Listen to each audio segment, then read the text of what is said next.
2026 சட்டமன்ற தேர்தலில் அதிமுக பாஜக கூட்டணி உறுதியானது. அமித்ஷாவை இபி சந்தித்த பிறகு கூட்டாக பேட்டி.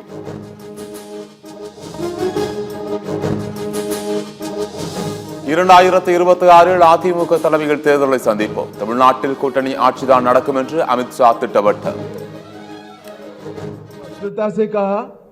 श्री एड़ापाडी के नेतृत्व में हम चुनाव लड़ेंगे. நான் மிகவும் தெளிவாக சொல்லிவிட்டேன். திரு எடப்பாடி அவர்களின் சீரிய தலைமையில் தான் இந்த கூட்டணி இருக்கும். மற்றதெல்லாம் தேர்தல். தமிழ்நாட்டில் திமுக ஆட்சியில் 39,000 கோடி அளவிற்கு ஊழல் நடைபெற்றுள்ளதாக அமித்ஷா பரபரப்பு குற்றச்சாட்டு. ஊழலை மறைக்க மும்மொழி கொள்கை விவகாரத்தை எழுப்பி திமுக திசை திருப்புவதாகவும் விமர்சனம்.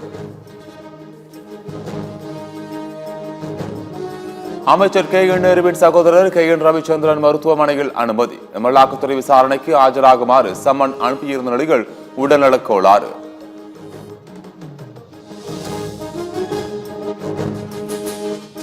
பொருளாதார வளர்ச்சிகள் தமிழ்நாடு புதிய உச்சம் பெற்றுள்ளது. அமைச்சர் பெரிய கருப்பன் பெருமிதம்.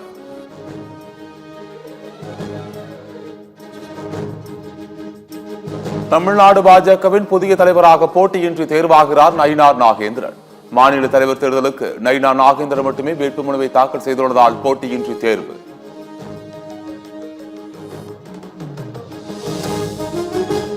பாஜக மாநில அடுத்த தலைவர் யார் என்று நாளை மாலை அறிவிக்கப்படுகிறது. தேசிய பொதுக்குழு உறுப்பினர் பதவிக்கு 86 மனுக்கள் பெறப்பட்டுள்ளதாகவும் தகவல்.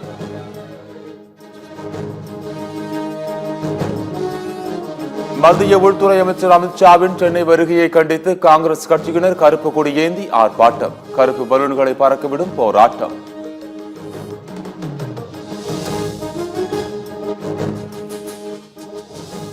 திமுக வளர்ச்சிக்கு தொடர்ந்து கடுமையாக உழைப்பேன். திமுக துணை பொதுச் செயலாளராக பொறுப்பேற்றுள்ள திருச்சி சிவா பேட்டி. பெண்கள் குறித்து பொன்முடி சர்ச்சையாக பேசியதை நியாயப்படுத்துகிறாரா அமைச்சர் ரகுபதி? பொன்முடி கேஷுவலாக பேசும்போது ஸ்லிப்பாகி வார்த்தைகள் வந்திருக்கும் என அமைச்சர் ரகுபதி பேட்டி. ராமதாஸ் மற்றும் அன்புமணி ராமதாஸ் ஆகிய இருவரும் இணைந்து ஒற்றுமையாக செயல்பட வேண்டும் என்பதே தனது விருப்பம். பாமக கௌரவ தலைவர் ஜி.கே. மணி பேட்டி.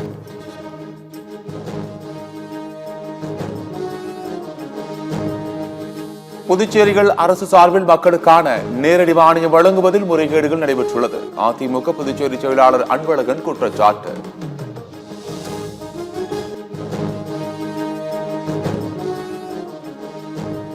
மத்திய மேற்கு வங்கக்கடலில் நிலவிய காற்றழுத்த தாழ்வு பகுதி வலுவிழந்தது. மத்திய மேற்கு வங்கக்கடலின் மேல் வளிமண்டல கீழடுக்கு சுழற்சி நிலவுவதாக வானிலை ஆய்வு மையம் தகவல். சிவகங்கை மாவட்டம் சிங்கமுனரி அருகே பட்டப்பகலில் நடந்த கொள்ளை சம்பவத்தில் தொடர்புடைய கணவன் மனைவி கைது. சொகுசு வாழ்க்கைக்கு ஆசைப்பட்டு திருட்டில் ஈடுபட்ட தம்பதிகளிடமிருந்து தங்கம், சொகுசு கார் பறிமுதல்.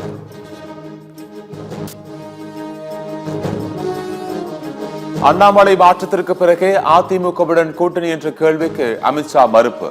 இன்றைக்கும் அண்ணாமலைதான் பாஜக தமிழக தலைவர் என்று விளக்கம்.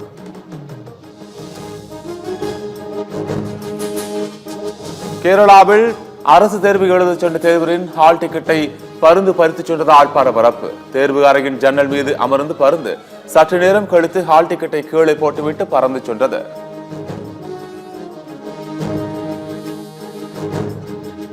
ஜம்மு காஷ்மீரின் புத் பகுதிகள் முகலாய சாலைகளில் ஆக்கிரமித்துள்ள பனிக்கட்டிகளால் போக்குவரத்து பாதிப்பு. பனிக்கட்டிகளை அகற்றி போக்குவரத்தை சீர் செய்யும் பணி தீவிரம்.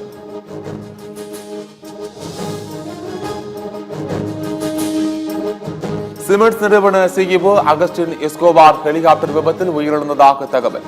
அமெரிக்காவின் நியூயார்க் நகரில் ஹெலிகாப்டர் ஆற்றில் விழுந்து நொறுங்கியதில் குடும்பத்துடன் உயிரிழந்த சோகம்.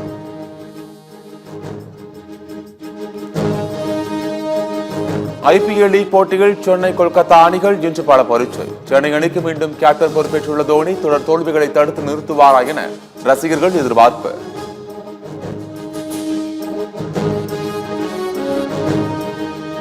ஆசிய சாம்பியன்ஷிப் பேட்மிண்டன் காலிறுதியில் இந்திய ஜோடி தோல்வி. ஹாங்காங் ஜோடி வெற்றி பெற்று அரையிறுதிக்கு முன்னேற்றம்.